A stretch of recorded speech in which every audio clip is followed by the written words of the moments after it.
So because there's not much happening besides Zion right now, as we wait for the deadline, I figure why not look forward to free agency a little bit?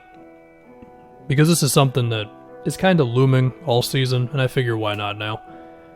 Basically looking at some dudes who are on one-year deals and just looking at what could be their future. Looking at some of the teams that have cap space. It's not a whole lot of teams. I mean, it's basically like less than half the league pretty much, unless some teams want to get real wild with getting off of money, and that's always a possibility.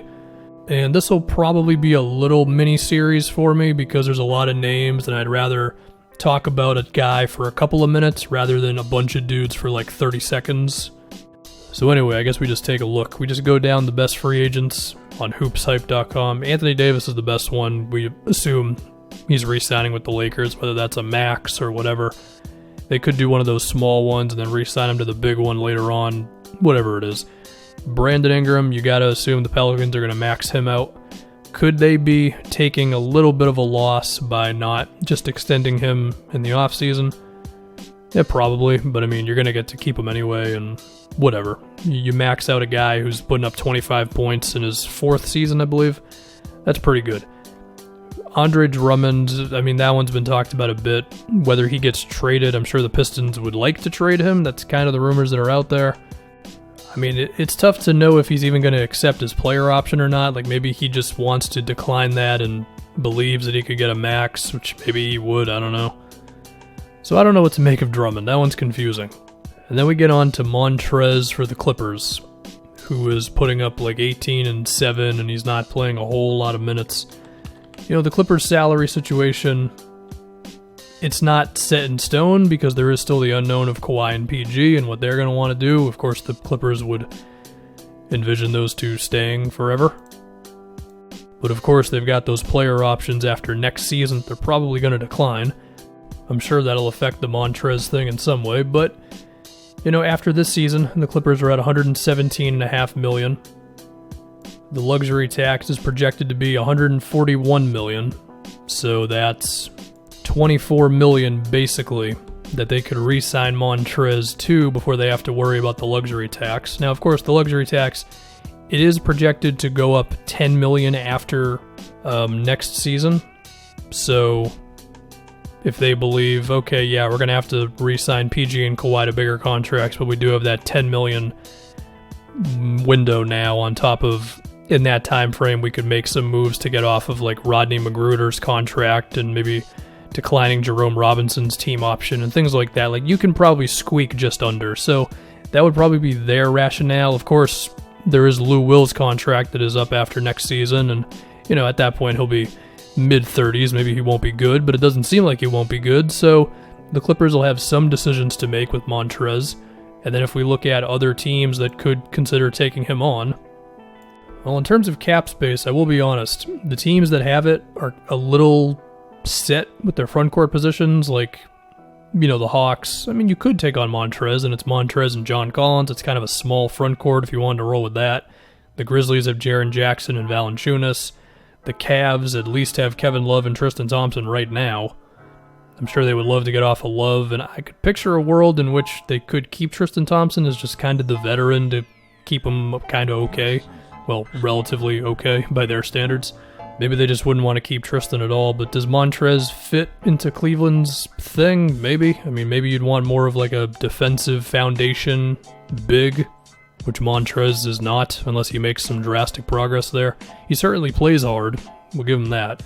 Charlotte, well, I mean, between PJ Washington already, who's power forward in my eyes, does Montrez fit there? Maybe teams view Montrez as just another sixth man scorer who can give you a lot of energy minutes and finish around the basket and stuff. But that would, of course, affect how much money he would actually get on the open market. Maybe Toronto could take on Montrez. That would be kind of interesting. But are they going to want to re-sign Marc Gasol? And what do they want to do with Ibaka? Because they're both on expirings. Do they believe that Montrez and Siakam can play together? So maybe the Wizards would want them just because they might need some sort of like a wake up with their culture. But then you've got to decide, well, it's like Thomas Bryant and Rui Hachimura are front court of the future. So, I don't know. Montrez is a little tough. I guess, again, if he's a guy who's going to get more of like a $15 million a year contract, then I think it makes it a lot easier to think of teams for him. Because then you could start getting into, I don't know, like the T-Wolves or something if they wanted to get kind of wild. Although probably not them because, fit next to Towns and all that. More shooting and defense. Gordon Hayward, I think he's just going to accept the player option. I mean, maybe he would actually decline it, and then that would get pretty interesting. That would force the Celtics' hand a bit, and if they chose to max him out or whatever. Hayward, as well as the Celtics situation in general, is kind of something, because you assume Tatum's getting the max. So then it's like, okay, well, Kemba, Jalen, Hayward, Tatum, it's pretty much your team. It's a damn good team, but you don't have one of the 6 best players in the league or whatever. So it's like you're hoping Tatum can become that, or Kemba keeps getting better, but it's definitely not like the wrong way to go. Like you're cementing yourself as being a damn good team, and you're giving yourself more years for Tatum and Jalen to get better and whatever else. Fred VanFleet. I just had a tweet where I said the Knicks are going to max VanFleet. I can genuinely see that. I mean, the Knicks need a point guard. They need a lot of things. But if they could get themselves a mid-20-year-old point guard who at this point is averaging like 18 and 7, knocking down a lot of threes, and we saw what he did in the postseason. I mean, is it insane? Like, would it technically be an overpay? Probably, but if you're overpaying for good players when you're desperate to have them, I guess you just kind of do it, you know what I mean? Of course, the draft matters in all this. I mean, if they get some guard with the 3rd pick or something, then okay, maybe that's your hopeful guy. The thing with VanFleet, though, is I could also picture a world in which he re-signs with the Raptors for maybe, I don't know, 75 for 3 years or 85 for 4 or something, where in the moment you might be like, that's kind of a lot, and then you fast forward a couple years and the cap's gone up a little bit, and it's like, oh, that's actually a really good contract for a guy who is a mainstay for this team. And just to state the obvious, the Knicks have a million team option / non-guaranteed deals, so while they're technically at like 99 million next year, they can really get way below that, enough to where they could give a guy like VanFleet that much money. And the thing is, when I start to look at other teams that could get themselves a decent amount of cap space, I don't know who else would give VanFleet enough money to where I could actually see him not being on the Raptors. Because I think Toronto would definitely be willing to give him a bit, because he deserves it. I mean, the dude's almost putting up 20 points a game right now. I mean, I guess the other one could be like the Pistons, if they were desperate enough, and depending on where the Drummond situation went. Because, I mean, right now they're going to be at 102. The cap's projected to be 116. That's not going to be enough for VanFleet, we assume. But if Drummond is not here somehow, then Detroit becomes players. That, or if they can get off of Blake's contract. But good luck with that one, with the fact that I'm pretty sure he's not going to play this year the rest of the way. But yeah, VanFleet. I would not be shocked. Day 1 of free agency, Knicks gave that dude a whole bunch of money. If we move on to Bogdan, did a video on him 2 weeks ago.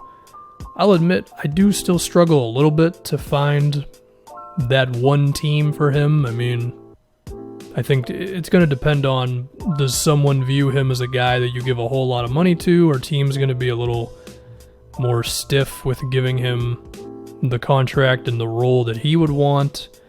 Is there a chance he's actually a 25-point scorer who just hasn't really been able to show it off? Because if that's the case, and if enough teams believe that, then I don't know. I mean, maybe the theory I use for VanFleet I use for Bogdan, but, they would still need to get a point guard. Maybe it's just keeping Elfrid Payton and getting rid of everybody else who they can drop this offseason.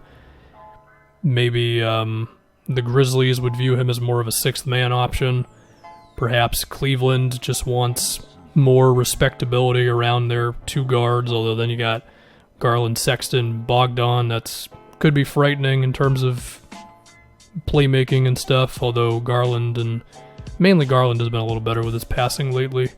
Toronto, and the Pistons, I think, could be teams for Bogdan, but again, their situations could look a lot different depending on whatever may happen in the next couple of months.